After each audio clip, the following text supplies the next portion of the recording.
from the heart of Lovely. Welcome to the big conversation where we take no breaks and we get straight into the things that truly matter. My name is Osaranoma Saba. Most people know me as the Edo Queen or the ringleader for the Gen Zs on this table, and you're in for a fabulous show. A proverb says in Yoruba, but I'll say the English, okay? He who has no family does not truly know his worth.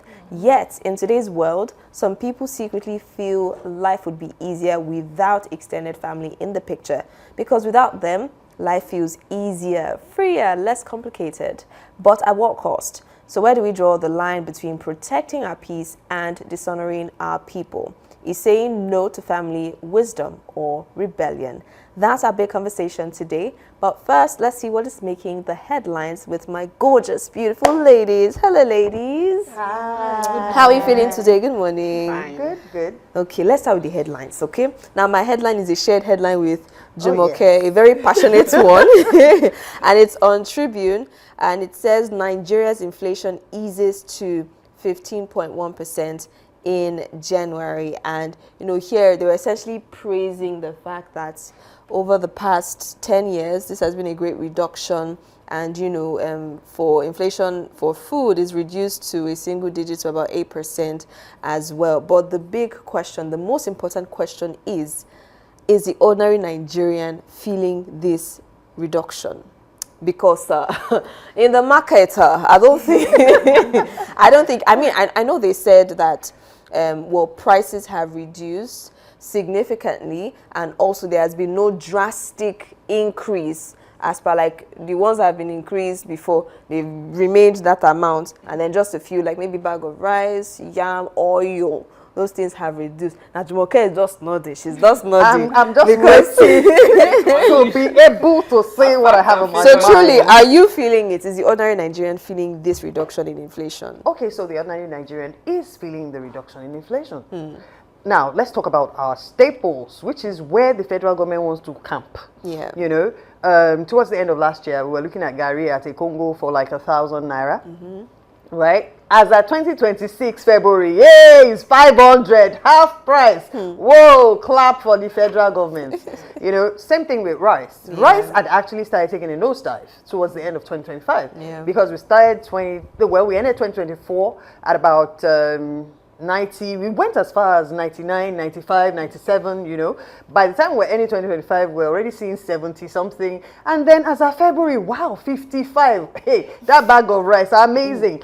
But you see, I think that we all need to bear in mind how they preached to us at the end of 2023 that it has to get better before it has to get worse before it gets better. And then we're all now clapping for the better, not realizing that the better is not our better. We're not even there yet. You know, because before we met BAT, we were not doing badly, and I actually had to sit down with prices. So I write down my market list, I submit it for inspection before money is sent to me. So I had to bring out, and my chart history, I still have it because I submit requisition by chart. Love it. So I had to bring out my chart history. 2023, vegetable oil, one bottle, 800 naira. Now we went as high as 2,300 in 2024. So we are clapping now that it has come to 1.6. It's still double what it was before they came. Yeah. So what exactly are we clapping for? You know, what exactly are we excited about? Yeah. I see all these comments and all these news pieces being from the federal government. Now, as at 2023, just before they came in, we were distressed. Rice went from 32,000 to 37. Now we are clapping for 55. Is this not just taking away all our pleasures so that when they throw it at us, we will rejoice? Because what you're giving to me is not as good as what I had before you even came. Yeah, because some people have the opinion that, you know, the party APC created problems. Yes, so that they they can now solve the problems they created. Seem like and they're we would doing us rejoice. good. Yeah. Now, this news piece would have been good if somebody in the marketplace came to say, thank you, we have seen your work on the price of Gary. But no, it's not the common man. You know, it's the government tooting its own horn. And then that sentence, I think they're just using semantics and they are manipulating news so that, you know, 2027 is coming. People will be in the right frame of mind to choose the right party. I mean, like inflation just, you know, inflation but the just thing dropped, is, when you say the rate of inflation has reduced, what does it mean in English? It means the rate at which the prices were increasing has decreased. Meaning prices are still increasing, but not at the rate it was increasing before. Precisely. You know, so we are talking about eggs. Eggs. One crate was 1.6 before they came. Oh my God. It has reduced now. It's 5.4. It's 6,000. Because we got to 6,000. We got to 6,000. No, I'm saying as at this week. This clapping they're clapping is February clapping though. As at February is now 5,400. But we got to 6,000 before we came to 5.4. Have we now so quickly forgotten that it was 1.6 before this drama started? Yeah. You know, so the rate at which is increasing has reduced. Somebody like Gary has come down, and we're happy because it's like half of what it was. But Gary was 350. Before. If you are doing Ibadan Gari, you will get as low as 200, 250, you know, depending on the type. But now you're clapping for 500, which is double what it was before they came. Now, it's actually splashed across several newspapers. And there was one where my heart started doing some, I think it's Daily Trust, that mentioned that harvest floods the market. And so the rate of inflation of food has reduced. Now, that gave me a headache. Because what that means is that if it is yam season and yam has caused the rate of inflation to drop, that means that the day yam is scarce, we are going back up. Precisely. So, you know, everybody knows palm oil. It has a season. All of you buy and stock. And then you sell your excess to your neighbors when it is scarce. So are you saying that because we're enjoying what the Igbo's call spring, you know, a few rains are falling, that's why we are, and so if you tie it to harvest flood in the market because of the season, then it's not even the activity of the government. So why is the government taking the benefit of, and then there's a subscript, they said it is because of the harvest that is come from the middle belt that is no longer. No, that's what I'm going to. Wait, inside this news they wrote that there's increased security in the food producing states. What? Increased security in food producing states. Barrister told you. I'm uncertain. Do you understand? So where did security increase? Please, if anybody knows, they should direct us. You know. Well, I think that would even lead us to Barrister Toju's headline, because I mean, if they are saying there's increased security and we are shouting all through the week we're talking insecurity, and now Barrister Toju, your headline, because our president is talking about how he wants to further reduce insecurity. So let's see, maybe further. The first reduction, are we? It didn't reduce. Are we bearing testimony to that initial reduction? I think there's a mentality, or is it something that was stuck into our heads before the elections. I feel like I see something. So I think they took us from where we were to this is the APC price. You people start thinking, forget that you were coming from somewhere. That's the only way somebody can come out now in the dailies and be telling us that inflation has dropped. There's so much harvest in whatever that has flooding the market, when some people cannot even live where they are and bring their goods to the township. I came from Warri recently. A guy, exactly, as a result of insecurity, they were dodging somewhere with the family. That's the brother-in-law telling this story. After like 3 days, they were all hungry. The husband said, no, let me go to the farm and try and harvest something. On his way back, they diced him, not that they butchered him. It is that bad. You know, sometimes they just give us story. I follow one guy on Instagram and Facebook. His name is English Alaji. If you really want to see what is happening in the middle belt, follow that page.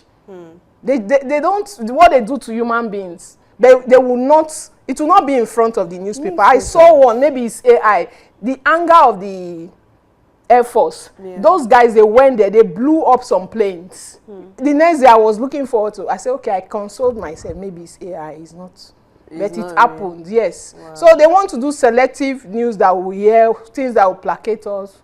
It's propaganda. We are used to it, Exactly, it's propaganda. Truly. Somebody's trying to doctor your emotions and your reactions and lure you to feel all is well. Yes. You know, but the truth is... Because the truth is what is the truth. What we see every day cannot be covered by just what we read in the headlines. I think it's more for like, what's it called? Public relations with, you know, to... For the optics. And then when prices increased, you know, because this reduction in inflation is supposed to give us the impression that we'll be able to buy more with the money we actually don't have. Now, that's my point. When prices increased, income didn't increase, right? So everybody started rationalizing. It became a 0-1-0. Nobody breakfast, luxury. Dinner, luxury. You are still eating, you know, we start comforting ourselves with the fact that we could still eat. And so things are getting better. Now they can afford maybe an extra meal, definitely not 3, from the same income that has not increased. And so you're telling me I have better purchasing power. Better purchasing power still does not translate to a good life because I still cannot afford basic necessities. I think to some extent, what I even fear is that people are now starting to become so numb to these things because it's almost so normal. You hear there's a kidnapping here and they're like, Shebi we kuku head another one on Monday, right? Food prices have increased, but Shebi is not increasing anything in my pocket. So everybody's just living like zombies and going, yes, that's perfect. We're just living like we have to accept what has been given to us. But I'm really just hoping that, you know, people will still stand up to see how best to still fight for what we deserve, because I mean, these are basic things. We shouldn't have to be worrying about things like roads, food, shelter. These are basic security. Power. These are basics that ordinarily should be provided for us before we now start thinking of extra, other things with maybe other nations. And it is well. Barrister, would you please, your headline? Mine is taken from the metrics, and it says, we will win battle against insecurity. Tinubu. And he went further to say, Tinubu hails Ribadu as a good NSA amid face-off with El-Rufai. And then Defense Headquarters, 100 U.S. military personnel trainers have arrived in Nigeria. We are happy. Then U.S. freezes assets of 8 Nigerian over terror, cybercrime link.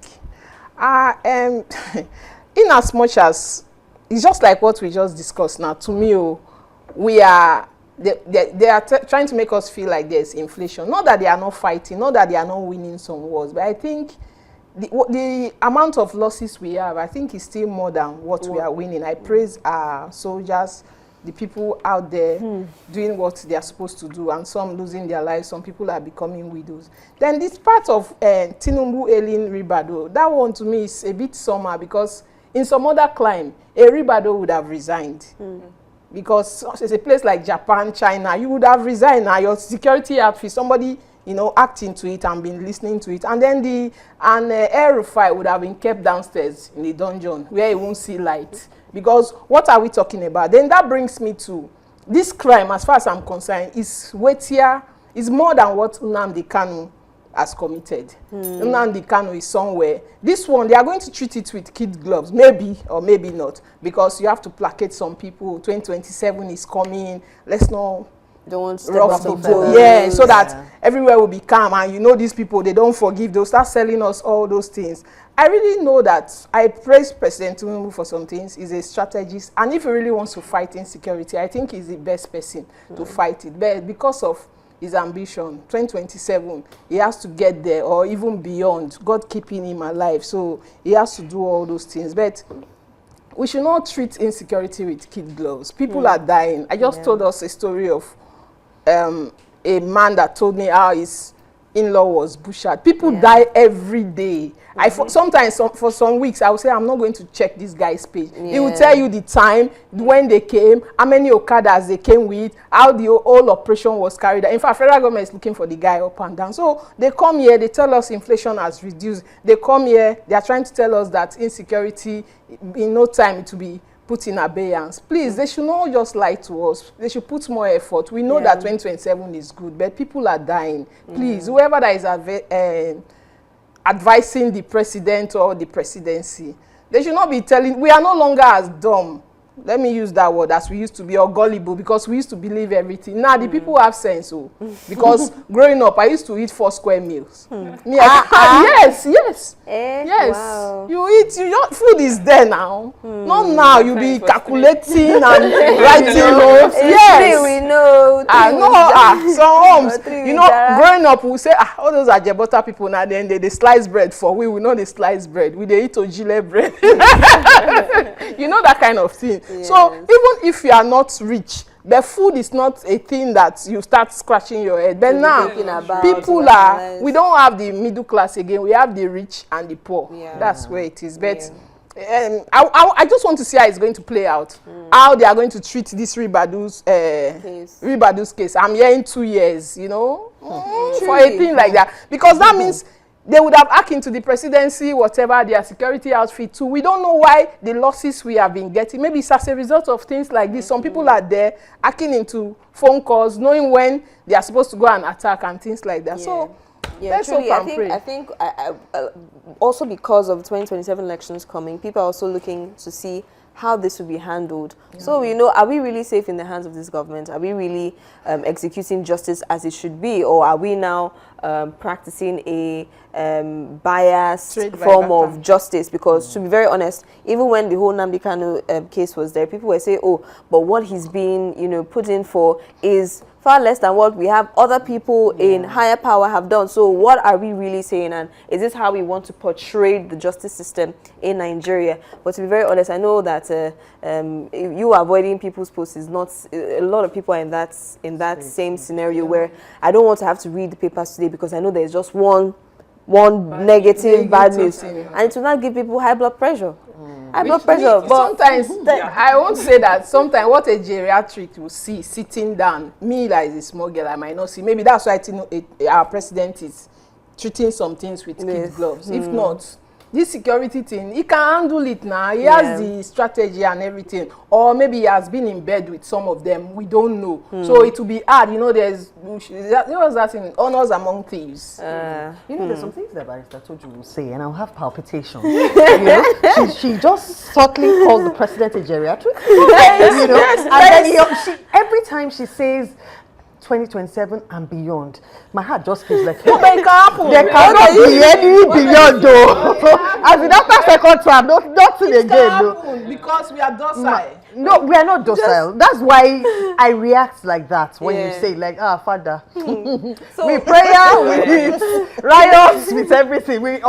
We oppose it already in speech. Please, let's not even think that way. We can't do more than we are doing for now. want of time, I want to take her headline because, like I said, people might get high blood pressure from seeing some of these headlines, and she has a solution. So, please. potential good news. Still in early stages, but in the Tribune, the headline: twice yearly injections may transform hypertension treatment. Lancet review. We all know, like Osari was just saying, with everything going on in the country, hypertension is not far. A lot of people are dealing with high blood pressure, from anxiety, from not knowing what tomorrow will be, from not knowing how they will feed their kids the next day, from not just old people, even to young adults and young people. The treatment currently is early diagnosis, you know, check your blood pressure often, manage it, take your pills if it's really high. You have to stay. I know a family member who has to daily maintain that, you know, medical medication and all of that. But missing a dose or a couple of doses, which is, you know, possible for human beings, you don't have other things going on in your life, right? What that leads to is, let me just read it from me. Hypertension is the leading cause of heart attacks, strokes, and premature death worldwide. And the World Health Organization defines it as blood pressure of 140/90 or higher. A lot of people have that. A lot of people have higher. I've seen 160 in some cases, right? But what this is telling us, this headline, is that there's a potential treatment that is more like take a shot twice a year to manage it. So you don't have to think of refilling that, you know, medication every day. I think it's still in early stages, but I think it's hopeful. And of course, there will be conversations around, will the average man be able to afford it and things like that. But I think it's a step in the right direction. And I really hope that it scales through all the tests and all the, you know, regulations, and it finds a way to just help the humans have one less thing to worry about. We humans to have one less thing to worry about. So I hope this is good news for someone out there today.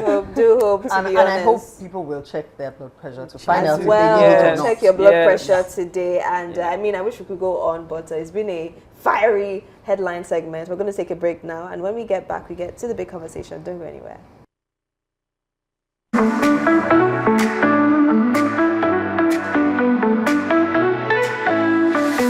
Voices rising, stories told, truth unfolding, brave and bold. In this space we speak our mind. Different views all intertwined. It's the big conversation where the real ones talk. From the heart of the nation we all take that walk. Through the fire, through the facts we don't hold back. It's the big, big conversation.